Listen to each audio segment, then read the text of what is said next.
بسم اللہ صلاۃ والسلام علیہ یا سیدی یا رسول اللہ صلی اللہ علیہ وسلم وعلیٰ آلہ و صحابہ یا حبیب اللہ صلاۃ والسلام علیہ یا سیدی یا رسول اللہ وعلیٰ آلہ و صحابہ یا رحمۃ للعالمین صلی اللہ علیہ وسلم۔ آج کا بیان وہی پہلے والا ہی چل رہا ہے کہ مسلمانی کا پہلا عنوان، مسلمان ہونے کے لیے پہلا عنوان کیا ہے؟ پہلا عنوان یہ ہے کہ اپنے آپ کو پہچاننا۔ یہ اپنے آپ کی پہچان کے لیے مسلمان ہونے کا پہلا عنوان اپنے آپ کی پہچان کے بیان پر یہ بیان ہو رہا ہے۔ اب اگلی مثال بیان کریں گے۔ عام قلب کے عجائبات کی انتہا نہیں، عجائبات کی انتہا نہیں، عام قلب کے عجائبات کی انتہا نہیں، اور دل کی فضیلت اسی سے ہے کہ سب سے نرالا ہے۔ بہت سے لوگ اس سے غافل ہیں۔ دل کی فضیلت دو وجہ سے ہے، ایک تو علم کی وجہ سے، دوسرے قدرت کے سبب۔ علم کی وجہ سے فضیلت کی دو قسمیں ہیں، ایک کو تمام مخلوق جان سکتی ہے مگر دوسری نہایت پوشیدہ اور عمدہ ہے، اسے کوئی نہیں پہچان سکتا۔ وہ بزرگی جو ظاہر ہے وہ تمام عالموں، سنتوں اور معرفتوں کی قوت ہے۔ اسی وقت کی وجہ سے دل تمام سنتیں پہچانتا ہے اور جو کچھ کتابوں میں ہے اسے پڑھتا اور جانتا ہے، جیسے ہندسہ، حساب، طب، نجوم، علم، شریعت۔ اور باوجود کہ دل ایسی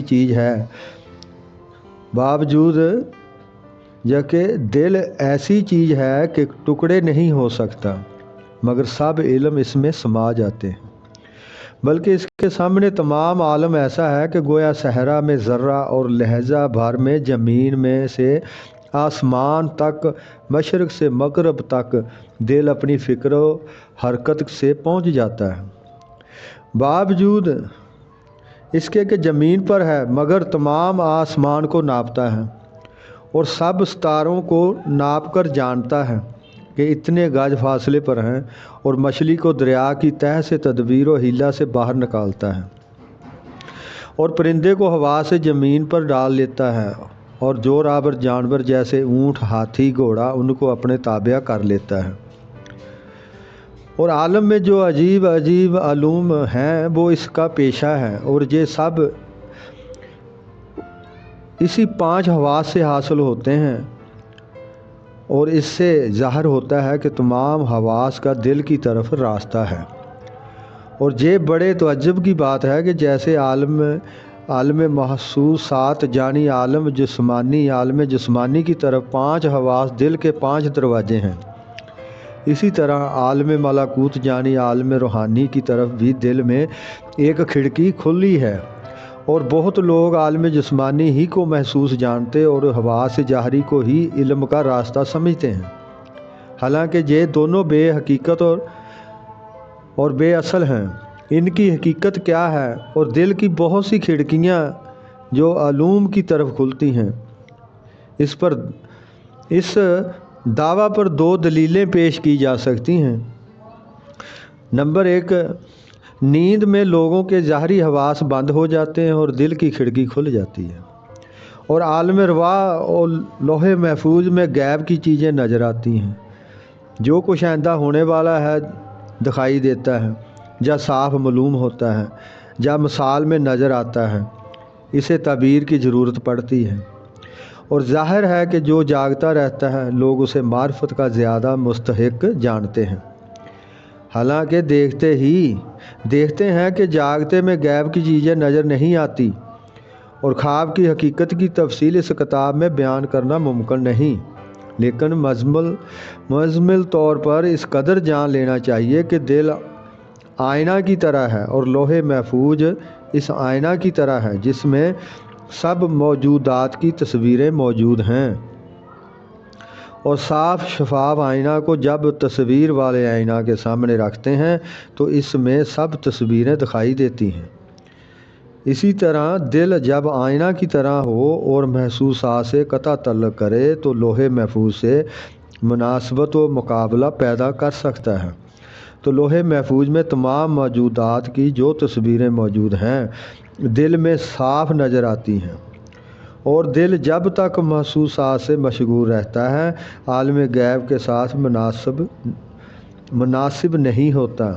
نیند میں چونکہ محسوسات سے بالکل مفلوج ہوتا ہے تو لازماً عالم روحانی کو دیکھتا ہے، لیکن نیند میں حواس تو علیحدہ ہو جاتے ہیں مگر خیال باقی رہتا ہے۔ اسی وجہ سے مثال میں خیال نظر آتا ہے اور صاف حال سامنے نہیں آتا، اور جب آدمی مر جاتا ہے تو نہ خیال باقی رہتا ہے نہ حواس، اس وقت کچھ آڑ نہیں رہتی، معاملہ صاف ہوتا ہے۔ اس وقت اسے کہتے ہیں تو ہم نے تجھ سے تیرا پردہ ہٹا دیا، تو ہم نے تجھ سے تیرا پردہ ہٹا دیا، تو تیری نگاہ آج بہت تیز ہے۔ اور وہ جواب دیتا ہے، کیا فرماتا ہے رب العالمین؟ تو ہم نے تجھ سے تیرا پردہ ہٹا دیا تو تیری نگاہ آج بہت تیز ہے۔ اور وہ جواب دیتا ہے، اے رب ہم نے دیکھ لیا سن لیا، اب ہم کو پھر بھیج، ہم کریں بھلائی، ہم کو یقین آیا۔ اور عالم ملکوت کی طرف دل کی کھڑکی ہونے کی دوسری دلیل یہ ہے کہ کوئی شخص ایسا نہیں جس کے دل میں فراست کی باتیں اور نیک خیالات الہام کے طور پر نہ آتے ہوں۔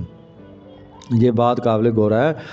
اور عالم ملکوت کی طرف دل کی کھڑکی ہونے کی دوسری دلیل یہ ہے کہ کوئی شخص ایسا نہیں جس کے دل میں فراست کی باتیں اور نیک خیالات الہام کے طور پر نہ آتے ہوں، اور وہ حواس کے راستے نہیں آتے بلکہ دل ہی میں پیدا ہوتے ہیں، اور وہ یہ نہیں جانتا کہ یہ خطرے کہاں سے آئے ہیں۔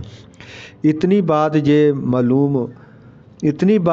معلوم ہوا کہ ہر طرح کا علم محسوسات کے ذریعے سے نہیں، اور دل اس عالم سے نہیں بلکہ عالم روحانی سے ہے، اور حواس جن کو اس عالم کے لیے پیدا کیا ہے خواہ مخواہ اس عالم کو دیکھنے میں آڑ بنے ہوئے ہیں، اور جب تک اس عالم سے فارغ نہ ہوگا اس عالم کی طرف راہ نہ پائے گا۔ اب کچھ اگلی مثال بیان کرتے ہیں۔ اے دوست، گمان نہ کرنا کہ عالم روحانی کی طرف دل کی کھڑکی سوائے سونے اور مرنے کے بغیر نہیں کھلتی، یہ بات نہیں ہے۔ بلکہ اگر کوئی شخص جاگتے میں ریاضت و محنت کرے، دل کو خواہش اور غصہ کے ہاتھ سے چھڑا لے، برے اخلاق سے پاک کرے، خالی جگہ میں بیٹھے، آنکھ کو بند کرے اور حواس کو بیکار کرے، اور دل کی عالم روحانی سے جہاں تک مناسبت قائم کر دے کہ ہمیشہ دل سے اللہ اللہ کہے، زبان سے نہیں، حتیٰ کہ اپنے آپ کو اور عالم تمام سے بے خبر ہو جائے، عالم تمام سے بے خبر ہو جائے اور اللہ کے سوا کسی کی خبر نہ رکھے۔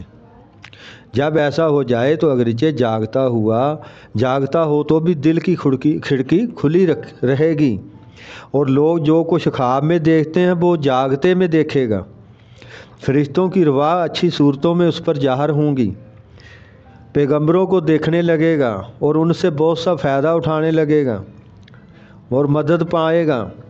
زمین آسمان کے ملکوت سے اسے نظر آئیں گے، اور جس کسی پر یہ راہ کھلی وہ عجیب چیزیں اور بڑے بڑے وہ کام جن کی تعریف امکان سے باہر ہے دیکھے گا۔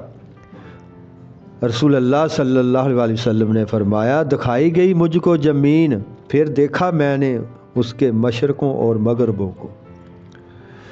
رسول اللہ صلی اللہ علیہ وسلم نے فرمایا، دکھائی گئی مجھ کو زمین، پھر دیکھا میں نے اس کے مشرقوں اور مغربوں کو، اور اللہ نے جو ارشاد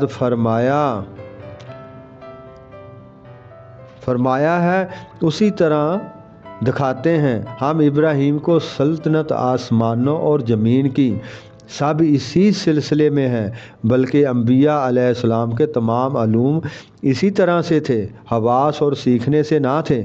سب کا آغاز ریاضت اور مجاہدہ سے ہوا، سب کا آغاز ریاضت اور مجاہدہ سے تھا، جیسا کہ اللہ تعالیٰ نے فرمایا سب سے رشتہ تعلق توڑ کر اپنے تائیں آپ کو بالکل خدا کے قبضہ اختیار میں دے دے، دنیا کی تدبیر میں مشغول نہ ہو کہ اللہ خود سب کام درست کر دیتا ہے۔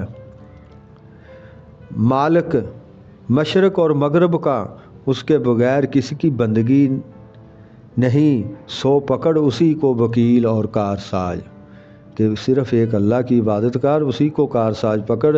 جب تم نے اپنا وکیل خدا کو بنایا تو اب فارغ اور لوگوں سے نہ مل، اور صبر کر اس پر جو وہ کہتے ہیں، اور چھوڑ ان کو بھلی طرح چھوڑنا ہے۔ یہ سب ریاضت و مشقت تعلیم کے طور پر ہے کہ خلق کی تمنا، دنیا کی خواہش اور محسوسات کے ساتھ شغل سے دل صاف ہو، اور پڑھ کر اس امر کو حاصل کرنا علماء کا طریقہ ہے۔ یہ بھی بڑا کام ہے، لیکن نبوت کی راہ اور انبیاء اور اولیاء کے علم کی نسبت جو آدمیوں کو کے سکھائے بغیر رب العزت کی درگاہ سے حاصل ہوتا ہے، چھوٹا ہے۔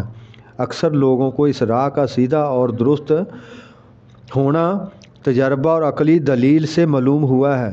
اے دوست، اگرچہ تجھے ذوق سے یہ حال حاصل نہ ہو، سیکھنے سے بھی معلوم نہ ہو، اور عقلی دلیل سے بھی نہ حاصل ہو، لیکن اتنا تو ہونا چاہیے کہ اس پر ایمان اور تصدیق کرنا کہ تینوں درجوں سے محروم نہ رہیں اور منکر نہ ہو جا، اور یہ امور عالم دل کے عجائبات سے ہیں، اور اسی سے آدمی